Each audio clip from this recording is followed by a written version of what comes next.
Well, good morning, good people. Mark Holmes here, and as always, I want to say thank you all for watching, commenting, subscribing, and being part of the Joe Boo Sports Report. Without you guys, as well as you ladies, you know that this literally does not work. I hope everybody's having a great Tuesday morning. I've actually done my morning video, and it's uploading right now, but I wanted to go ahead and address something else that is really kind of insane out there. You know, it's crazy that Micah Parsons, who has called out the NFL as far as not being called for holding, and we've seen so many times where Micah Parsons is getting the hell held out of him over and over and over again and not getting the calls.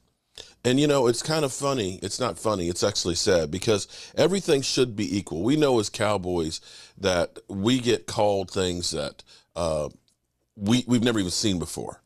I believe when the NFL made lowering your head as a running back a penalty, I want to say that it's been called 4 times, 3 times on the Dallas Cowboys. Now, if I'm a running back and I know I'm about to get jacked up, I'm gathering my body up. And you could probably go through a lot of times and say, yeah, they're lowering their head. They're lowering their head so it doesn't get knocked off, but we get called for it. 12 men in the huddle. We got called for 12 men in the huddle there too. And I think that's like, I don't believe that that's actually been called more than a handful. They called it on us 1 year against Green Bay in the playoffs, and there actually weren't 12 men in the huddle. They screwed us on that one. You know, of course, the catch, no catch, and so on. But, you know, again, people just sort of say, stop blaming the referees. Well, the thing is this. Penalties are game changers. If you end up having a big play like the Cowboys usually would on a big play, and then there's a holding call that brings it back, instead of you having the ball 30 yards down the field, now you're 10 yards behind. Those things change games. And unfortunately, they don't call games the same. I think back to a playoff game where Tom Brady, it's 3rd down. I can't remember who the defender was, but the defender has got a person under his arm, and he swats like this at Tom Brady, and his hand comes down and barely touches the guy's chest. 15 yards. Unnecessary roughness on the quarterback. Okay. But then I see Lamar Jackson literally get the shit kicked out of him. And the perception is, well, you know, he's like a running back. He's tough. He can take it. No, it doesn't matter if he's tough and can take it versus the other guy over there who's not. The rule is the rule. You got to call it the same. And every week we see over and over and over again where guys are holding the hell out of Micah Parsons. And of course, they look at this and say, it's not fair what Micah Parsons is doing. You know, we need to go ahead and grade him on the curve and allow holding to happen to try and even things out for these other teams. Because quite frankly, if they were to call the holding calls all the times that are in there, the other teams would not have an opportunity to score. It's that much holding on him. He is going through people being held the hell up over and over and over again. That is a fact. Unfortunately, Micah Parsons calling it out, I don't think that it's actually helping. Take a look at this. Take a look at this. This is actually, I wanted to do this because I saw this morning, and it's actually very, very in-depth looking, basically admitting Micah Parsons is right. Micah Parsons tweet. Dirty ASF, y'all know what it means. Ref told me because I was away from the ball, he wouldn't call it. So wait a minute. Wait.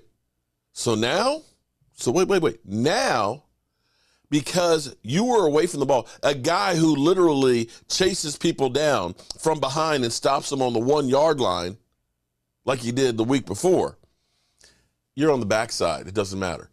Are you kidding me? Are you kidding me? That's some bullshit. Let's listen to the response here. Micah Parsons tweeted out a video of a play where he's on the backside of Cole Kmet's 10-yard touchdown Look at pass. this. It's late in the game. The guy throws him down. Clearly thrown down. It's from the 10-yard line. And he said the official told him he didn't call it because it was on the backside of the play and it didn't affect the play. But it's hard for me to think of Micah Parsons seriously at any point in the play not having the ability to potentially affect it if he's not being held. Yeah, no question. First, I want to thank Micah Parsons and any NFL player for tweeting out plays like this because it gives us more content for the 33rd team. So that's great. But it's holding, and again, it comes down to explanation. If that was the explanation, then there's an adjustment on the officiating side as well.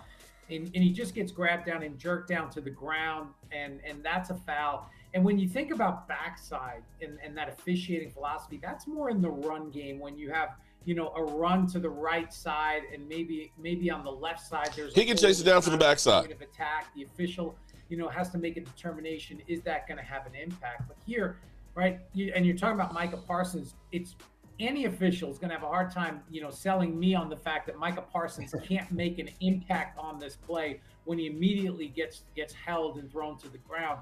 And in the passing game, if the ball was away and then that occurs, then there's no foul because it has no impact. But clearly Fields still had the ball.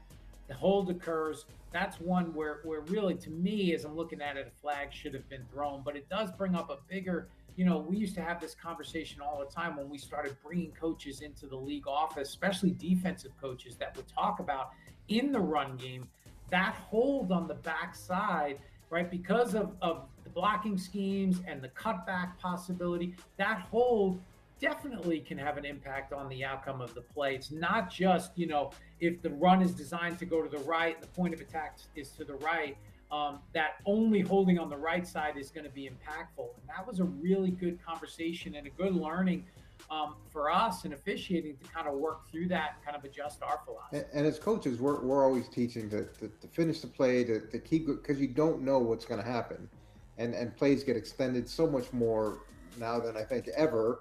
And where the point of attack with stretch runs, with a lot of the different offensive plays and philosophies that are in place now, changes. The point of attack changes as the play develops, and it also affects the linebackers who are behind the line of scrimmage. They see a big gap on the backside. They've got a hole. They can't flow as fast. So it doesn't just affect Micah. It affects a lot of different players, and it's hard to think that anybody couldn't potentially be at the point of attack with the way offenses are structured today. Yeah. Yeah, and then, like I said, that's a great point, and that's that interaction between officiating and coaching that has evolved over the years that really helps, and trying to raise the officials' football IQ to understand what teams are trying to do and how those things can impact and create an advantage-disadvantage situation. So I think it's something that the officiating department will continue, and they've got coaches working with them now, and I think it's a great thing and can help everybody get better. In the meantime, unfortunately, we get screwed over and over and over again. These things are game-changing calls. We don't get any benefit of the doubt.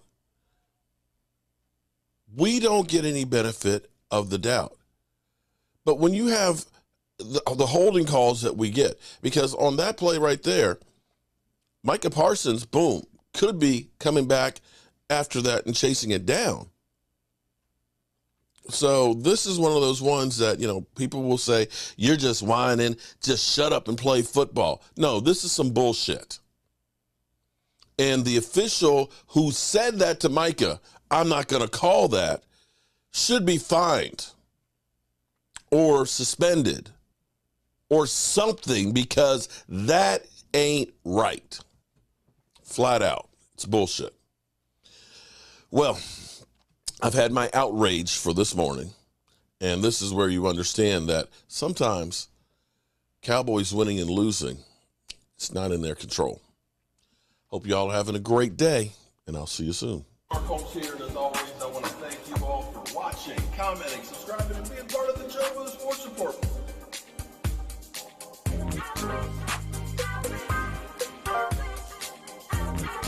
One I got to say is